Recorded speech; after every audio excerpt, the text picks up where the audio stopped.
샬롬 할렐루야. 고린도 전서 15장 10절요. 그러나 내가 나 된 것은 하나님의 은혜로 된 것이니 내게 주신 그의 은혜가 헛되지 아니하여 내가 모든 사도보다 더 많이 수고하였으나 내가 한 것이 아니요 오직 나와 함께 하신 하나님의 은혜로라. 아멘. 제목은 은혜를 입은 자입니다. 값없이 구원의 은혜를 입은 자로서 우리가 어떤 마음과 행함으로 하나님의 은혜에 보답해야 하는지 살펴봅니다. 은혜라는 단어는 사전에서 고맙게 베풀어 주는 신세나 혜택이라는 고 정의하고 있으며 헬라어에서는 기쁨 또는 선물이라는 뜻을 가지고 있습니다. 은혜라는 것은 기쁨, 선물, 즉 기쁨이라 말할 때는 은혜를 받으면 기쁨이 충만해진다는 것을 의미하고 선물이라 할 때는 은혜를 값없이 받았다는 의미지요. 그런데 은혜를 받는 데에도 몇 가지 단계가 있습니다. 받은 바 은혜를 아는 것을 지은이라고 하는 것이고 은혜를 깊이 깨닫는 것은 가문이라고 하지요. 느낄감 은혜 은자, 지은은 알지자 은혜 은자입니다. 더 나아가 은혜에 감사하는 것은 사은이라고 하며 그 은혜에 보답하는 것은 보은이라고 하지요. 시편 116편 12절에 여호와께서 내게 주신 모든 은혜를 무엇으로 보답할꼬 고백하는 것을 볼 수가 있습니다. 하나님을 믿는 사람들은 이처럼 하나님의 은혜를 알고 깨달으며 감사하는 차원을 넘어서 정령이 그 은혜에 보답할 수 있는 참 자녀가 되어야 되지요. 누가복음 17장 11절에 보면 10 문둥병자가 예수님을 만나서 병고침을 받았는데 그 중에 이방인이었던 한 사마리아인만이 예수님께 살해하러 나왔습니다.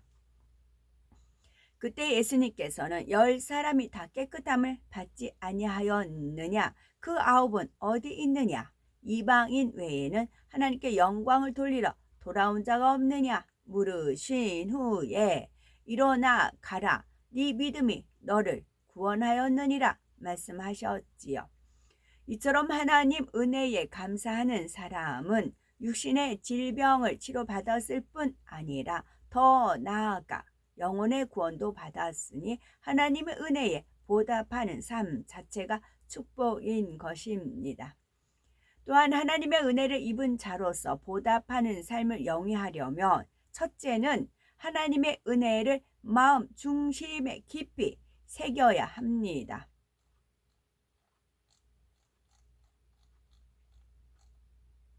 한 번 받은 은혜를 잊지 않고 항상 감사의 마음을 표현하며 어찌하든 그 은혜를 갖고자 하는 사람이 있는 반면에 어떤 사람은 은혜를 입는 그 순간에는 죽을 때까지 은혜를 잊지 않겠다고 하지만 시간이 흐르면서 차츰 변질되는 것을 봅니다.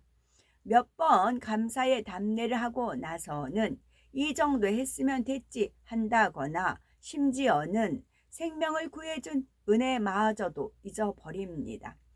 고린도전서 15장 10절에 보면 사도 바울은 그러나 나의 나 된 것은 하나님의 은혜로 된 것이니 내게 주신 그의 은혜가 헛되지 아니하여 내가 모든 사도보다 더 많이 수고하였으나 내가 아니요 오직 나와 함께 하신 하나님의 은혜로라 고백하고 있습니다.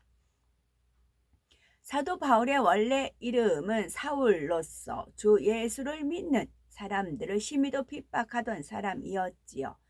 그런 그가 예수를 믿는 사람들을 잡아 감옥에 넣으려고 살기등등하여 다메섹을 향해 가고 있을 때 갑자기 하늘로부터 빛이 임하더니 사울아 사울아 네가 어찌하여 나를 핍박하느냐 하는 음성이 들렸습니다.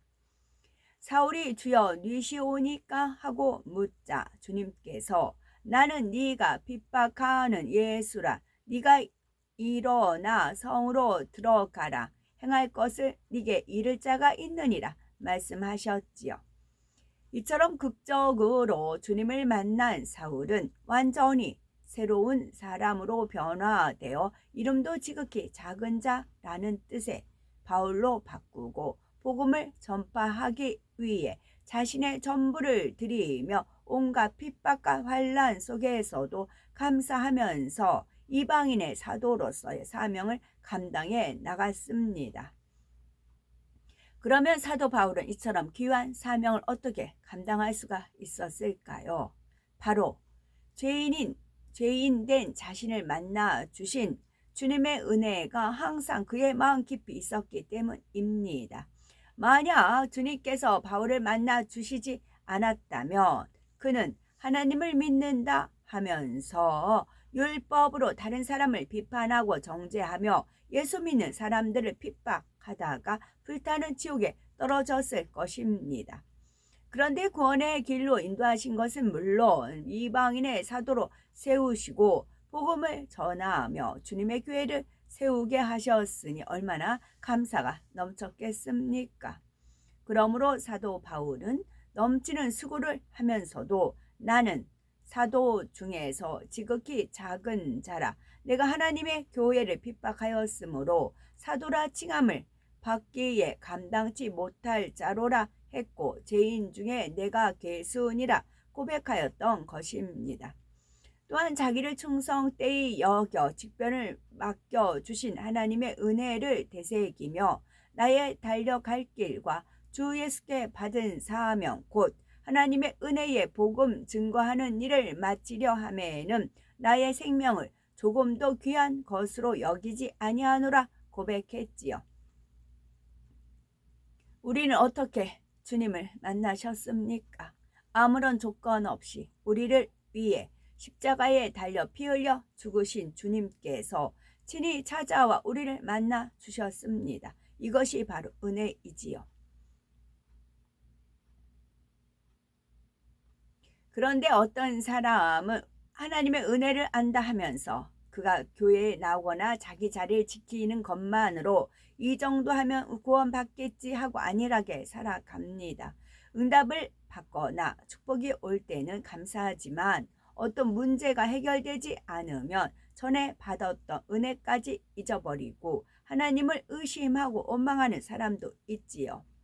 현실의 어려움이나 연단이 오면 뜨거웠던 마음이 식어지고 사명을 감당하지 않는 경우도 있는데 이는 하나님의 은혜를 마음 깊이 새기지 못한 연고입니다.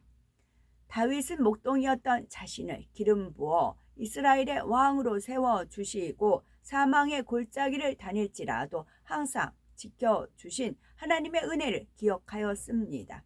그래서 많은 연단 중에서도 늘 하나님을 의뢰하고 감사했으며 결국 연단을 통해 하나님 앞에 합한 자요 아름다운 그릇으로 나올 수가 있었던 것입니다. 또한 하나님의 은혜를 입은 자로서 보답하는 삶을 살려면 첫째는 하나님의 은혜를 마음 중심에 깊이 새겨야 한다 하였고 두 번째는 자신을 온전히 죽여야 합니다. 내 자신이 죽어진다는 것은 바로 악은 모양이라도 버리는 것입니다.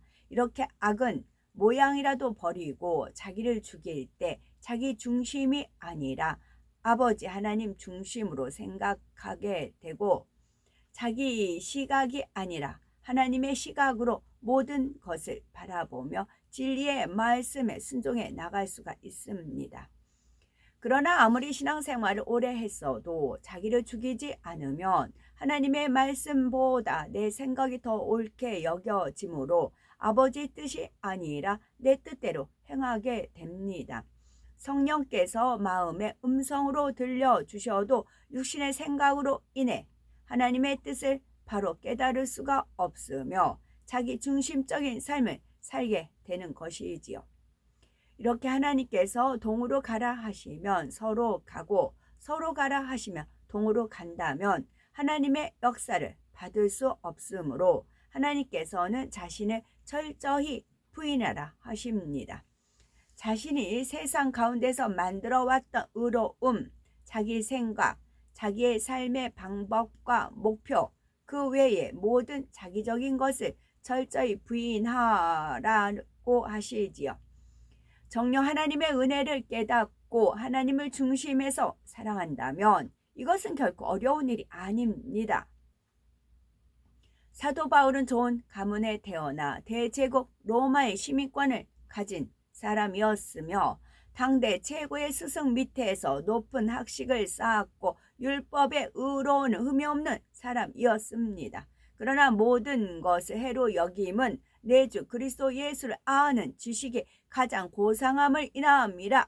내가 그를 위하여 모든 것을 잃어버리고 배설물로 여김은 그리스도를 얻고 그 안에서 발견되려 함이니 내가 가진 의는 율법에서 난 것이 아니요 오직 그리스도를 믿음으로 말미암은 것이니 곧 믿음으로 하나님께로서 난 의라 고백한 것을 볼 수 있습니다. 우리도 하나님의 은혜를 알고 정령히 보답하는 자가 되려면 세상적인 모든 것을 해로 여길 뿐만 아니라 배설물과 같이 여길 수 있어야 합니다. 또한 고린도전서 15장 31절에 형제들아 내가 그리스도 예수 우리 주 안에서 가진 바 너희에게 대한 나의 자랑을 두고 단언하노니 나는 날마다 죽노라 했지요. 곧 내 지식과 능력과 지혜를 자랑하는 것이 아니라 하나님 앞에서 자신을 버리는 것을 자랑하고 있는 것입니다. 이처럼 우리도 나를 사망에서 건져 주시고 천국을 주신 하나님의 은혜에 감사하여 이제는 내가 원하는 삶이 아니라 하나님께서 원하시는 삶으로 드리기를 원합니다. 고백하고 행할 수가 있어야 합니다. 이런 사람들은 하나님의 은혜를 마음에 새겼기 때문에 부귀 영화를 구하지 않으며 하나님의 영광만을 위해 살게 되지요. 또한 내가 좋아하고 옳다 하는 생활 방식이나 습관들도 하나님께서 기뻐하시는 모습으로 바꿔 나가지요. 그리고 하나님의 말씀에 비추어 보아 위배되면 그 어떤 지혜나 지식이나 경험이라 할지라도 버리고 오직 진리대로 행해 나가는 것입니다. 이렇게 모든 분야에서 자신을 부인하고 하나님의 뜻을 쫓아 나갈 때 하나님께서 앞길을 친히 인도하심으로 범사의 형통함을 받게 됩니다. 곧 사업터, 일터의 축복이 임하고 불화했던 가정이 화목하지요. 오직 하나님께 영광만 돌리는 삶을 살게 되는 것입니다.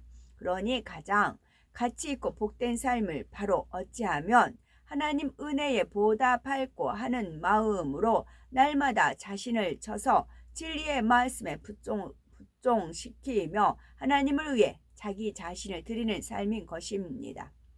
로마서 14장 8절 우리가 살아도 주를 위하여 살고 죽어도 주를 위하여 죽나니 그러므로 사나 죽으나 우리는 주의 것이로라 말씀한 대로 오직 모든 것을 하나님께 드리는 삶이 우리가 추구해야 할 삶인 것이지요. 그럴 때 아버지 하나님의 은혜를 입은 자로서 더 큰 은혜의 기쁨과 축복을 마음껏 누려나갈 수가 있는 것입니다. 우리는 말씀을 통해 한량없는 하나님의 은혜를 마음 깊이 새기고 진한 사랑을 느끼며 하나님의 영광을 위해 죽도록 충성하여 하나님의 사랑과 축복이 넘쳐나는 우리가 되어야 되겠습니다. 아멘.